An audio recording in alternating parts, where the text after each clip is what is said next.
राधे राधे जी। कैसे हैं आप सभी लोग? आप सभी लोग स्वस्थ होंगे, कुशल मंगल होंगे। आप सभी के स्वास्थ्य और कुशल मंगल की कामना मैं ईश्वर से करती हूँ कि आप सभी लोग स्वस्थ रहें और कुशल मंगल रहें। एक बार महर्षि नारद और भगवान कृष्ण एक बहुत ही सुंदर वन में बैठे होते हैं। उस वन में सभी प्रकार के पशु पक्षी कीट पतंगे भी वहाँ पर मौजूद होते हैं। वह दृश्य अद्भुत होता है, मनमोहक और सुंदर दृश्य इतना अद्भुत होता है कि जो शेर है हिरन संग प्रेम कर रहा होता है, और जो हिरन है वह गिलहरियों के कान चाट रही होती है।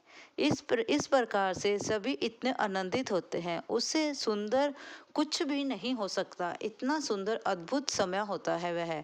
क्योंकि सारे जीव जंतु पशु पक्षी प्रभु की उपस्थिति में सब प्रसन्न होते हैं। पास में एक छोटी सी नदी बह रही होती है जो सूरज की किरणों के साथ चमक रही होती है, और महर्षि नारद जी भी भगवान श्री कृष्ण जी के चरणों पर हाथ फेर रहे होते हैं और उनके चरणों को सहला रहे होते हैं। भगवान श्री कृष्ण उन सभी चीज़ों को देखकर मंद मंद मुस्कुरा रहे होते हैं, और नारद जी का मन पढ़ने की कोशिश करते हैं और पूछते हैं, हे नारद, तुम बताओ इस समय सबसे अद्भुत और सबसे बड़ी चीज़ क्या है? जो नारद जी होते हैं वह सोच में पड़ जाते हैं कि मैं क्या उत्तर दूं, क्योंकि वहाँ तो बहुत ही सब कुछ उत्तम था। क्योंकि छोटा जानवर है चाहे बड़ा है, सभी एक दूसरे से प्रेम कर रहे थे, और नदी है वह चमक रही थी, वन था बहुत सुंदर था, सभी बहुत ही खुश थे। तो नारद जी सोच रहे थे मैं क्या उत्तर दूं। नारद जी कहते हैं, हे प्रभु, मुझे जरा सोचने का समय दें, क्योंकि मैं आपको सही उत्तर देना चाहता हूँ। भगवान श्री कृष्ण कहते हैं, ठीक है, तुम समय लो और मुझे बताओ यहाँ पर सबसे उत्तम क्या चीज़ है, सबसे अच्छी और उत्तम चीज़ क्या है, सबसे बड़ी चीज़ क्या है। तब सोचने विचारने के बाद महर्षि नारद कहते हैं, पर्वत। तो पर्वत का नाम सुनकर जो गिलहरियां हैं खिलखिला उठती हैं, उछ कूद करने लग जाती हैं, चिहचहाने लग जाती हैं, सभी जगह बहुत ही खुशी का माहौल हो जाता है। तब श्री कृष्ण कहते हैं, नहीं नारद, पर्वत सबसे बड़ी चीज नहीं है। जरा तुम और सोचो, सोच के और बताओ, और क्या हो सकता है जो पर्वत से भी बड़ा हो। फिर नारद जी सोचते हैं, ऐसा क्या होगा जो पर्वत से भी बड़ा हो लेकिन सबसे उत्तम हो, ऐसा क्या हो सकता है। सोचने विचारने के बाद जब नारद जी इधर उधर अपनी दृष्टि दौड़ाते हैं, तब वह देखते हैं, जब उनकी नज़र ऊपर की तरफ जाती है वह आकाश की तरफ देखते हैं जहाँ पक्षी उड़ रहे होते हैं।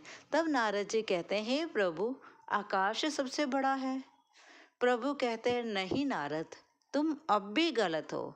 नारद जी की बात सुनकर जो चिड़ियां हैं चहचहाने लगती हैं, और खुशी गाने के साथ साथ वह नाच रही होती हैं। लेकिन जब भगवान श्री कृष्ण कहते हैं नहीं नारद, तो वह थम जाती हैं और सोचती हैं ऐसा क्या होगा जो सबसे बड़ा है।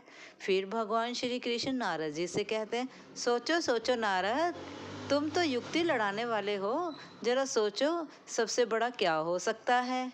नारद जी तो सोच में पड़ गए, पर्वत बड़ा नहीं है, आकाश सबसे बड़ा है, वह नहीं हो सकता, तो क्या हो सकता है। तब सोचने विचारने से उनकी दृष्टि नदी के ऊपर पड़ती है जो सूरज की रोशनी से चमक रही होती है। तब नारद जी कहते हैं, हे प्रभु, समंदर हो सकता है जो सबसे बड़ा हो। फिर भगवान श्री कृष्ण कहते हैं, नहीं नारद, सोच लो। नारद जी की यह बात सुनकर जो पानी के जानवर होते हैं, जो पानी में रहने वाली मछलियां होती हैं, जलधारी जो जीव जंतु होते हैं, वह मुस्कुरा उठते हैं। वह अपनी इस बात से बड़ी बड़ी ऊंची ऊंची छलांगे लगाते हैं, अपने ही स्वर में वह गीत गाते हैं। लेकिन नारद जी सोच में जो डूबे हैं, तब वह कहते हैं, हे प्रभु, तो और क्या हो सकता है। प्रभु कहते हैं, नहीं नारद, समुंदर नहीं हो सकता, क्योंकि समुंदर तो धरती की गोद में समाया है, तो समंदर बड़ा कैसे हो सकता है। तब नारद जी कहते हैं, हाँ, यह भी सही है, समंदर से बड़ी तो धरती हुई, जिसने समंदर को अपनी गोद में समा लिया है। तब नारद जी सोचते हैं, हे प्रभु, अब तो आप ही हमें बता दीजिए, समंदर अगर बड़ा नहीं है तो फिर और क्या बड़ा हो सकता है। तब भगवान श्री कृष्ण कहते हैं, हे नारद, ना बड़ा पर्वत, ना बड़ा आकाश, ना समंदर, ना धरती, कुछ भी बड़ा नहीं होता। हे नारद, इस धरती पर, इस पृथ्वी में भक्ति जो है वह सबसे बड़ी है। एक जो भक्ति है, भक्त अपने प्रभु के प्रति करता है, वह सबसे उत्तम है, वह ही सबसे बड़ी है। नारद जी पूछते हैं, प्रभु वो कैसे? फिर भगवान श्री कृष्ण बड़ा ही सुंदर जवाब देते हैं, जरा आप सुने। वह कहते हैं, एक भक्त अपनी पूरी निष्ठा भावना के साथ, पूरे विश्वास के साथ भगवान पर विश्वास करता है, उनके प्रति भक्ति दिखाता है और अपने जीवन की डोर भगवान के ऊपर छोड़ देता है। और उनके ऊपर छोड़ने से वह यह नहीं डरता कि ना जाने भगवान मेरे साथ बुरा कर दें, लेकिन उस भक्त को इतना यकीन होता है भी भगवान जो करेंगे वह अच्छा करेंगे, जो भी करेंगे मेरे लिए बढ़िया करेंगे, जो मैंने सोचा है उससे भी उत्तम करेंगे। भक्ति जो है इस संसार में, इस संसार में, इस सृष्टि में, इस विश्व में सबसे बड़ी है, सबसे अमूल्य है और जिसकी कोई कीमत ही नहीं है। एक भक्त की भक्ति कभी कोई खरीद नहीं सकता। एक भक्त की भक्ति अमूल्य होती है, जिसकी कोई कीमत नहीं है, इसलिए भक्ति जो है सबसे बड़ी है। यह बात सुन के नारद जी सोच में पड़ जाते हैं। इस प्रकार से भगवान श्री कृष्ण ने महर्षि नारद को सबसे बड़ी चीज़ के बारे में ज्ञान दिया। इसी प्रकार से हमारी भक्ति भी होनी चाहिए, जो हमारे ईश्वर के ऊपर विश्वास पूरा रखती हो और हमें यह सोचना ना पड़े कि हम भगवान पर, जिस भगवान पर हम भरोसा कर रहे हैं, क्या वह हमारे लिए पूरा करेंगे, क्या वह हमारे लिए खरे उतरेंगे।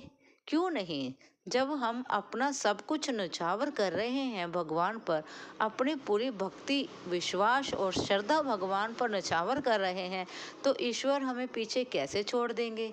हम तो उसकी संतान हैं, हम सभी जानते हैं ईश्वर की हम संतानें हैं, तो भगवान हमारे लिए हमसे भी अच्छा करेंगे जो हमने कभी सोचा भी ना हो। अगर आपको यह मेरी छोटी सी लघु कथा अच्छी लगी हो, बोले जय श्री राम। राधे राधे। राधे कृष्णा। राधे।